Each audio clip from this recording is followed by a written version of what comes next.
देवीप्रा के वर्षों के बाद करोड़ों रुपए के राजस्व लाभ मिलने पर प्राधिकरण अध्यक्ष के साथ अधिकारियों और कर्मचारियों में हर्ष है। इस संबंध में देवीप्रा अध्यक्ष राजेश यादव ने प्रेस वार्ता में बताया कि मेरे प्राधिकरण अध्यक्ष की घोषणा होने के पूर्व एक प्रेस विज्ञप्ति एमआर मार्ग स्थित देवीकुलम में 19 आवासीय प्लाटों के टेंडरों की जारी हुई थी, जिसमें 12 प्लाटों के आवेदन प्राधिकरण के पास आए थे, जिनकी अधिकतम बोली लगाई गई थी। मेरे अध्यक्ष पद ग्रहण करने के उपरांत इस मामले के दस्तावेजों को देखा तो यह प्रतीत हुआ कि जो टेंडर में प्लाटों की जो कीमत है उसमें कम रेट उन लोगों ने डाले हैं जिन्होंने बोली में भाग लिया था। इससे ऐसा भी प्रतीत हुआ कि उन्होंने आपसे साठगांठ करके प्लाटों के रेट डाले हैं। सभी प्रकार से जानकारी लेने के बाद उन प्लाटों के आवंटन को निरस्त कर फिर से प्लाटों के टेंडर बुलाए गए थे। यादव ने बताया कि पूर्व में लीज रेंट पर प्रॉपर्टी दी गई थी, लेकिन इस बार हमने फ्री होल्ड करके गाइडलाइन के अनुसार टेंडर आमंत्रित किए गए।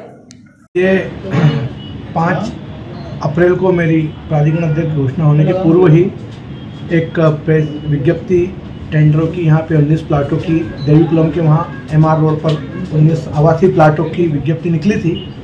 उसके अगेंस्ट 12 प्लाटों के लिए हमारे पास आवेदन आए थे जिनकी अधिकतम बोली थी।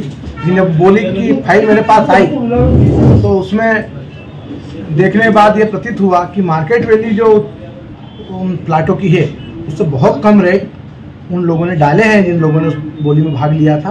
और ऐसा भी प्रतीत हुआ कि निश्चित रूप से उन्होंने आसपास में साठगांठ करके वो रेट डाले हैं।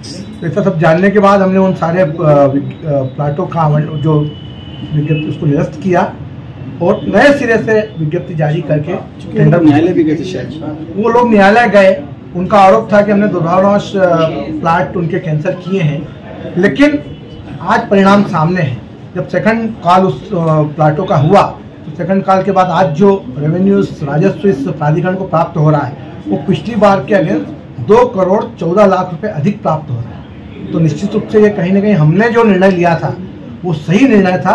इस बात का प्रमाण आप सब लोगों के समक्ष है। मतलब मानते हैं पिछली विज्ञप्ति में कहीं ना कहीं अधिकारियों की मिलीभगत या किसी की मिलीभगत से नहीं, मैं अधिकारियों और इनकी तो नहीं बोल सकता, क्योंकि ये भूमाफियाओं का खेल होता है जो आपस में साठगांठ करके प्राधिकरण के प्लाटों को कम रेट में हासिल कर लेते हैं, क्योंकि उनका प्रचार प्रसार अधिक नहीं हो पाता। लेकिन मेरे अध्यक्ष बनने के बाद मैंने प्रयास किए कि प्रचार प्रसार अधिक हो। उसका परिणाम है कि अधिक लोगों ने उस बोली में भाग लिया। जब कंपटीशन होती है तो निश्चित रूप से रेट भी अधिक आते हैं। तो पिछली बार से कहीं ना कहीं 1.5 रेट हमको प्राप्त हुए हैं। उसके कारण 2 करोड़ 14 लाख का लाभ प्राधिकरण को कितने वर्षों बाद हुआ। कितने वर्षों बाद हुआ? चूंकि वर्ष बता रहे थे, कितने समय बाद हुआ? निश्चित रूप से 2 करोड़ 14 लाख का एक बड़ा रेवेन्यू कम क्षेत्र में, तो आप समझ मानिए कि 15 से 20 सालों बाद इतना अच्छा राजस्व प्राप्त हुआ। आगे क्या योजना रहेगी प्राधिकरण की? मैं जब तक अध्यक्ष यहाँ का हूँ निश्चित रूप से प्राधिकरण एक अच्छी आर्थिक रूप से सक्षम संस्था के रूप में हो जाए, इस हेतु लगातार प्रयास।